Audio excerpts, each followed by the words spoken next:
안녕하세요. 한 잔의 술과 한 수의 시로 시대의 마음을 읽는 시간. 술과 함께 떠나는 한시 여행입니다. 잠깐, 시작하기 전에 한 가지만요. 오늘 특별편은 정말 특별합니다. 중국 문학사상 최고의 라이벌 매치, 200대 두보의 운명 대결을 다룬 만큼 좋아요 버튼을 꾹 눌러주시고 구독과 알림 설정까지 완료해주세요. 여러분의 응원이 더 좋은 컨텐츠의 원동력이거든요.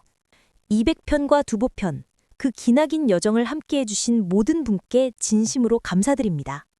지난 두보편 마지막 화에서 예고해드린 대로 오늘은 저희 채널의 첫 번째 특별편을 준비했습니다. 이름하여 200 vs 두보. 중국시의 하늘을 양분했던 두 거인의 인생과 시 세계를 정면으로 비교 분석해보는 시간을 갖겠습니다. 선생님, 드디어 올 것이 왔습니다. 네, 안녕하세요. 정말 올 것이 왔네요. 중국 문학사상 가장 위대한 두 개의 봉우리, 시의 신선, 시선 200과 시의 성인, 시성 두보. 이 두 사람을 한자리에 모시는 것은 언제나 가슴 벅차고 또 조심스러운 일입니다. 맞습니다. 흔히들 누가 더 위대하냐 이런 질문들을 많이 하는데요. 오늘 저희는 그런 우열을 가리기보다는 두 사람이 어떻게 달랐고 또 어떻게 서로를 비추며 위대해졌는지를 깊이 들여다보려 합니다. 그런데 정말 놀라운 사실 하나. 모든 이야기의 시작. 두 사람의 출생 배경부터가 완전히 극과 극이었다고 하는데요. 마치 운명이 정반대의 주사위를 던진 것 같아요.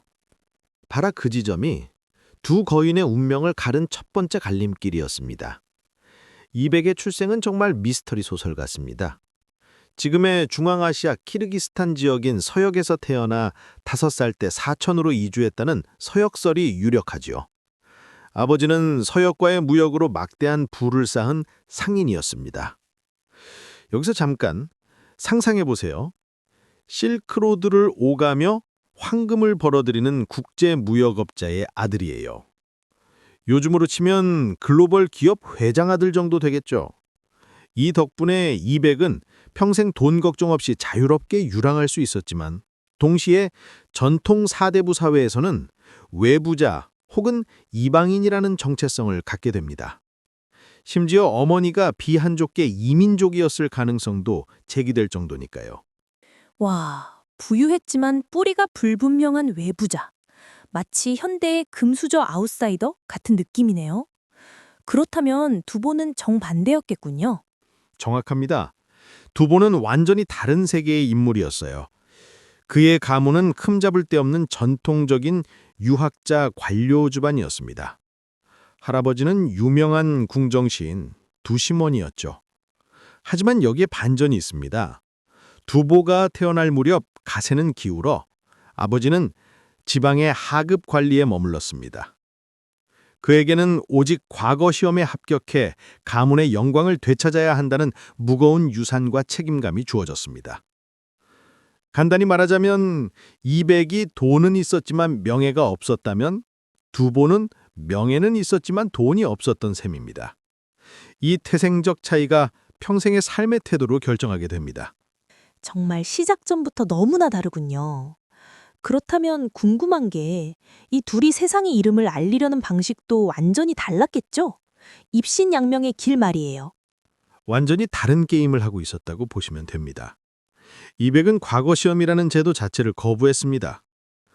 그의 전략은 정말 파격적이었어요. 천하를 떠돌며 자신의 천재적인 시를 무기 삼아 유력자들과 교류하고 명성을 쌓아서 황제가 직접 자신을 불러주기만을 기다리는 전략을 썼습니다. 요즘 말로 하면 인플루언서 마케팅으로 황제의 특채를 노린 셈이죠. 반면 두보는 완전히 전공법을 택했습니다. 무려 10년 넘게 수도 장안에 머물며 오직 과거 시험 합격에만 매달렸습니다. 하지만 당시 재상이었던 이인보의 농간으로 번번이 낙방에 쓴 잔을 마셔야 했죠. 이야, 정말 드라마틱하네요. 결국 두 사람 모두 당대 최고의 수도였던 장안에서 좌절을 맛본 셈이네요. 그런데 바로 이 시기에 역사적인 일이 벌어지죠. 두 사람이 운명적으로 만났다고 들었습니다. 그렇습니다. 744년 중국 문학사의 길이 남을 역사적인 만남이 이루어집니다. 당시 이백은 비록 궁궐에서 쫓겨난 신세였지만 이미 전국적인 스타였고 두보는 11살 어린 무명 시인이었죠. 상황을 좀 더 생생하게 그려보면요. 두보는 이백의 천재성에 무한한 존경을 보냈고 이백은 그런 두보를 따뜻한 후배로 아꼈습니다. 마치 케이팝 스타와 열성 팬이 친구가 된 상황이랄까요.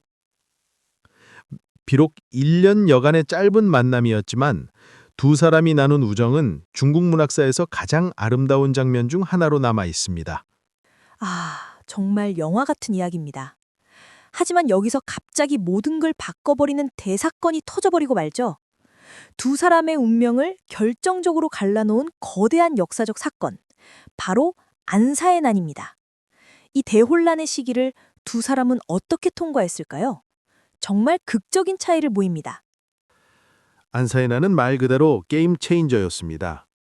당나라의 운명뿐만 아니라 두 시인의 운명까지 송두리째 바꿔놓은 분수령이었거든요. 이백에게는 정말 치명적인 타격이었습니다. 난 이전까지 최고의 명성을 누리던 이백은 여기서 치명적인 정치적 오판을 합니다.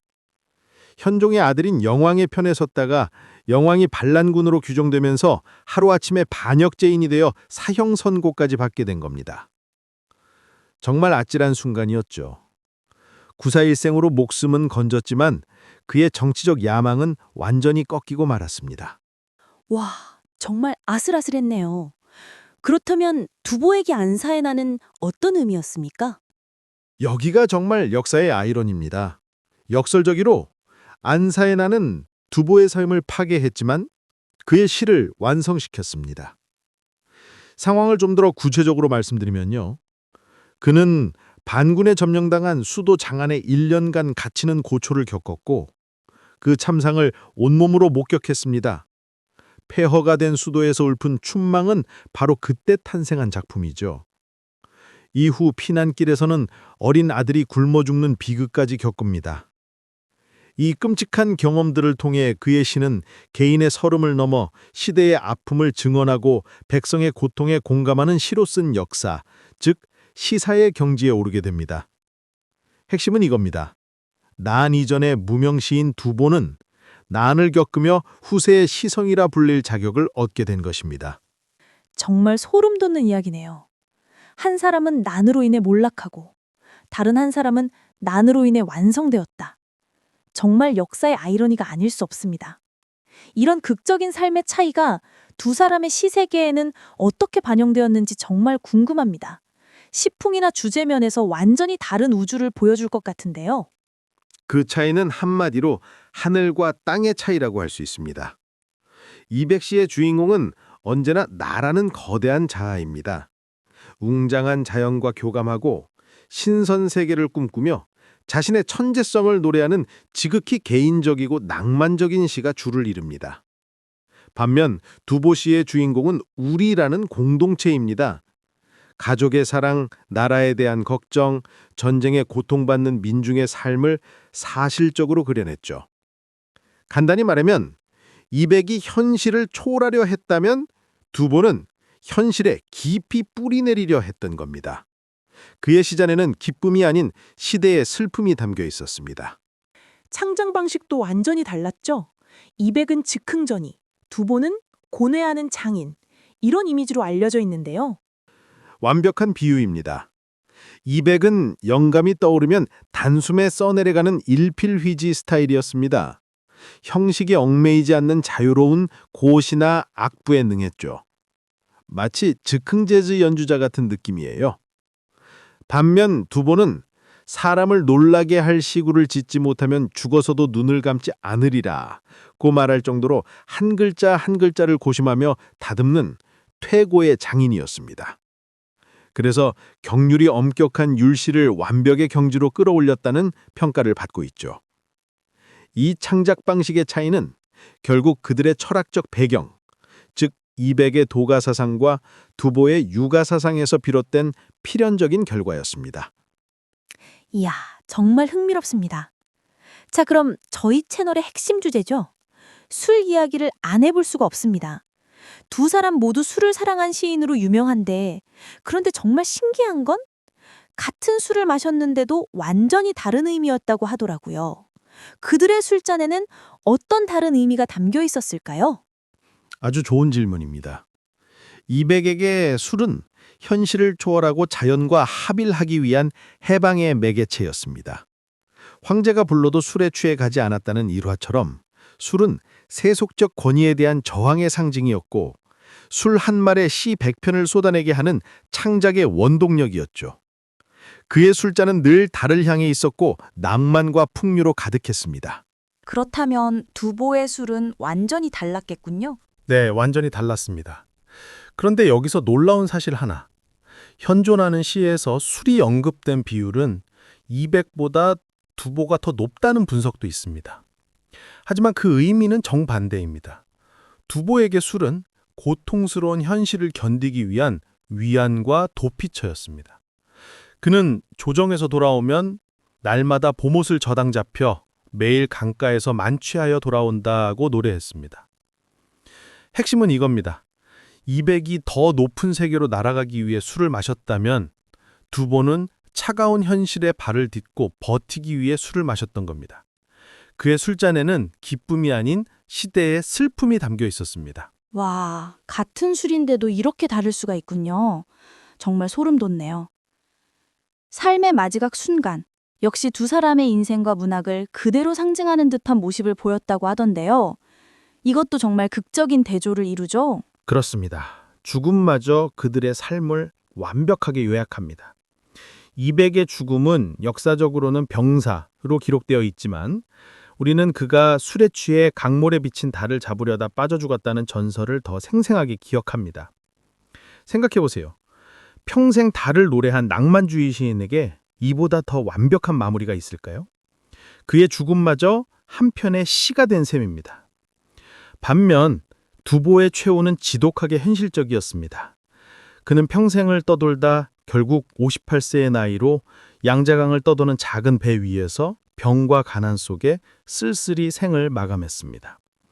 그의 죽음은 어떤 신화도 없이 그가 평생 시로 그렸던 민중의 고통과 맞닿아 있었습니다. 삶의 시작부터 끝, 그리고 시와 술에 이르기까지 모든 것이 완벽한 대구를 이루는 두 사람이었네요. 그렇다면 이 두 거인이 우리 한국에는 어떤 영향을 미쳤는지도 궁금해요.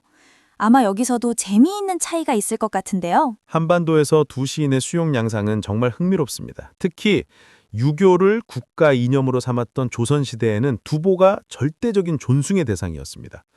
그의 시는 충군애국의 정신을 담은 최고의 도덕 교과서로 여겨졌고 국가적 사업으로 그의 시 전체를 한글로 번역한 두시언해가 편찬될 정도였죠. 반면 200은 공식적인 숭배보다는 자유로운 영혼을 가진 문인들이 개인적으로 흠모하는 대상이었습니다. 술과 풍류를 즐기는 선비들이 스스로를 이태백에 비유하는 것이 유행이었고 달아 달아 밝은 달아, 이태백이 놀던 달아라는 민요가 전해질 만큼 대중적으로도 친숙한 아이콘이 되었죠. 정말 마지막까지 흥미로운 대비네요. 국가가 선택한 시인 두보, 개인이 사랑한 시인 200. 그런데 한 가지 더 이야기하고 싶은 게 있어요. 1300년 전 두 시인의 이야기가 지금 2025년을 살아가는 우리에게는 어떤 의미일까요? 현대인들도 200파와 두보파로 나뉠 수도 있을 것 같은데요. 정말 예리한 지적입니다. 현대를 살아가는 우리도 결국 이 두 가지 삶의 태도 사이에서 고민하고 있어요. 200형 인간들은 자유로운 영혼을 추구하죠. 안정적인 직장보다는 자신만의 길을 개척하려 하고 SNS에서 일상의 아름다운 순간들을 포착해 공유합니다. 욜로라는 말이 딱 200의 철학과 맞아떨어지죠. 두보용 인간들은 현실적 책임감을 중시합니다. 가족을 위해 묵묵히 일하고 사회 문제에 관심을 갖고 안정적인 미래를 위해 계획을 세우죠. 워라벨을 추구하면서도 결국 현실과의 타협점을 찾으려 노력합니다. 아, 정말 그렇네요. 그런데 요즘 젊은 세대들은 어느 쪽에 더 끌릴까요? 흥미롭게도 양쪽 모두입니다. 경제적 불안정 속에서 소확행을 추구하는 모습은 200적이지만 동시에 사회 문제에 대한 관심과 연대의식은 두보적이거든요. 예를 들어 요즘 유행하는 가성비 여행이나 홈캉스는 200의 자유로운 정신을 현실적 제약 안에서 실현하려는 시도라고 볼 수 있어요. 정말 시공을 초월한 이야기네요. 그런데 마지막으로 정말 궁금한 게 이 두 사람이 후대 문학에 미친 영향은 어떨까요? 마치 문학계의 애플과 삼성 같은 느낌이 들거든요. 정말 적절한 비유입니다. 200의 영향은 낭만주의 문학의 원류가 됐습니다. 서구의 바이런, 우리나라의 김삿갓, 일본의 이시카와 다쿠보크까지 모든 자유분방한 개성을 추구하는 모든 시인들이 200의 후예라고 할 수 있죠. 두보의 영향은 사회 참여 문학의 전형이 됐습니다. 우리나라만 해도 조선시대 실학자들부터 일제강점기 저항문학, 현대의 민중문학에 이르기까지 현실을 직시하고 민중과 함께하는 모든 문학이 두보의 전통을 잇고 있습니다. 와, 정말 대단한 영향력이네요. 그런데 혹시 두 사람이 현대에 태어났다면 어떤 모습이었을까요? 정말 상상이 안 되는데요. 재밌는 상상이네요. 200이 현대인이었다면 아마 세계를 돌아다니는 트래블 블로거나 독창적인 뮤직비디오로 유명한 싱어송라이터가 되지 않았을까요? 인스타그램에는 매일 달사진을 올리고요. 두보가 현대인이었다면 사회부 기자바나 시민단체 활동가 또는 가족들과의 일상을 따뜻하게 그려내는 에세이스트가 되었을 것 같아요. 유튜브 채널명은 아마 아빠의 소소한 일기였을 거예요. 정말 상상이 되네요. 그런데 생각해보니까 두 사람의 우정도 정말 특별했잖아요. 비록 1년 연함식만 함께 했지만 평생 서로를 그리워했다고 들었어요. 바로 그 점이 가장 감동적입니다. 두보는 평생에 걸쳐 200을 그리워하는 시를 15편이나 남겼어요. 반면 200이 두보를 언급한 시는 딱 2편밖에 없죠. 하지만 이것도 두 사람의 성격을 그대로 보여줍니다. 두보는 평생 타인을 그리워하고 걱정하는 사람이었고 200은 과거보다는 현재와 미래를 향해 달려가는 사람이었거든요. 그런데 정말 아름다운 건 200의 그 2편이 얼마나 진심 어린 우정을 담고 있는지 알 수 있어요. 정말 아름다운 우정이네요. 경쟁자가 아닌 서로를 완성시켜주는 존재였던 것 같아요. 자, 이제 정말 마무리를 해야겠는데요. 오늘 이렇게 긴 시간 동안 두 거인의 이야기를 들어보니까 정말 한편의 대서사시를 본 것 같아요. 시청자 여러분들은 어떠셨나요? 댓글로 꼭 의견을 남겨주세요. 여러분은 200형 인간인가요? 두보형 인간인가요? 아님 둘 다인가요? 결국 우리 모두는 200과 두보를 모두 필요로 합니다. 때로는 현실의 무게에 짓눌릴 때 200의 자유로운 정신이 필요하고 때로는 방향을 잃고 헤맬 때 두보의 따뜻한 휴머니즘이 필요하죠. 이 두 시인이 1300년이 지난 지금까지도 사랑받는 이유는 바로 그들이 인간의 가장 본질적인 두 가지 갈망, 즉 자유에 대한 갈망과 사랑에 대한 갈망을 완벽하게 형상화했기 때문입니다. 정말 완벽한 마무리입니다. 땅의 슬픔과 하늘의 꿈. 오늘 이 두 단어만 기억해도 200과 두보의 모든 것을 이해한 것이나 다름없을 것 같습니다. 여러분, 오늘 긴 여정을 함께 해주셔서 진심으로 감사드립니다. 이 영상이 마음에 드셨다면 좋아요 버튼은 필수, 그리고 구독과 알림 설정까지 완료해 주시면 앞으로 더욱 흥미진진한 한시 여행을 함께 할 수 있습니다.